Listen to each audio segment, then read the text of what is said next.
That takes us to Mr. Field, was doing our 3-minute update by our directors, with each director giving one update during the course of the year. So, Mr. Field.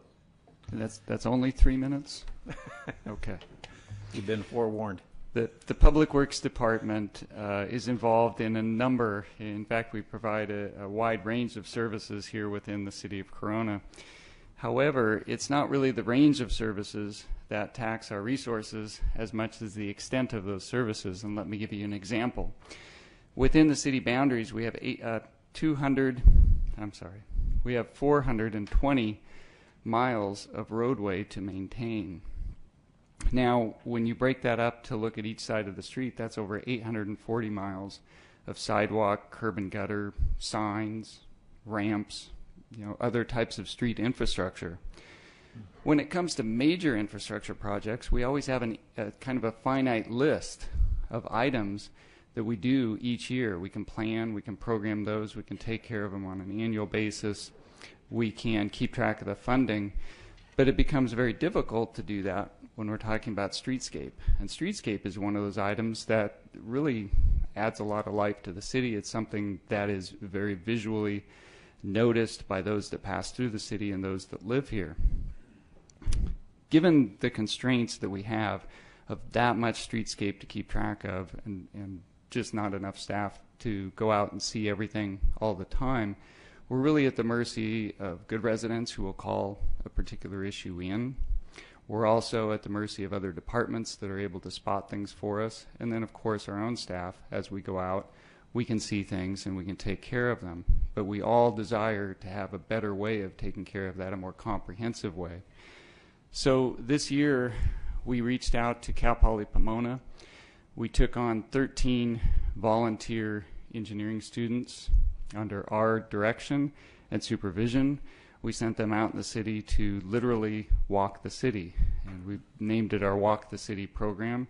They've covered every stretch of that 840 miles I mentioned, and they've given us input on the concrete, on the ramps, signage, painted curbs.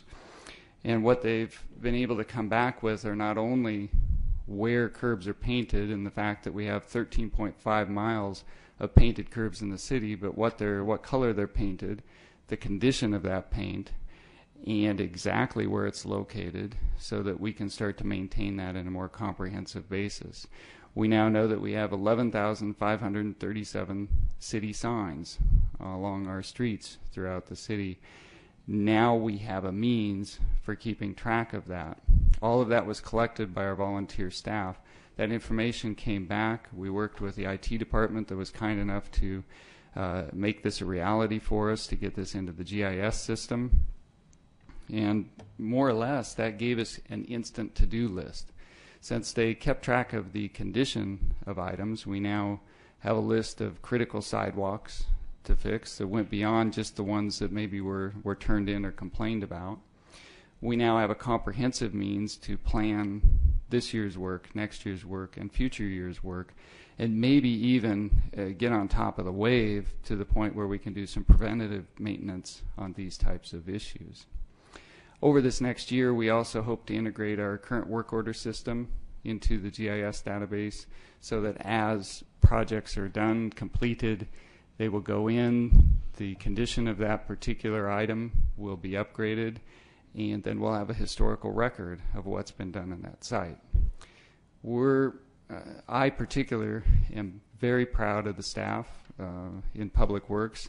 They've come up with a plan like this to do when we really had no resources to do it, found a way to do it very cheaply and provide what I consider to be a remarkable level of service given the constraints they have. So I wanted to share that with you today because it goes beyond something you normally think about Public Works doing. Mr. Field, is this the first time that we've had a comprehensive inventory of all this information? Yes, sir. The city's been busy growing over most of the past years, so now's our chance to actually note and find out what we have and try to keep track of it on an ongoing basis. And it's great that you were able to use interns to do the whole project. Yeah, it was. It saved us, we estimate at least $50,000 to $60,000 to do it in the means we did.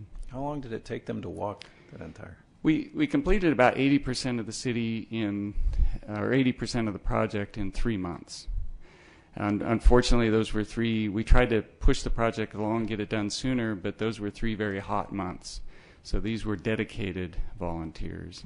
And the other 20% came a little slower because it was special areas, things that needed verification, other items we had to follow up on. But for the most part, all of the walking was done in those 3 months.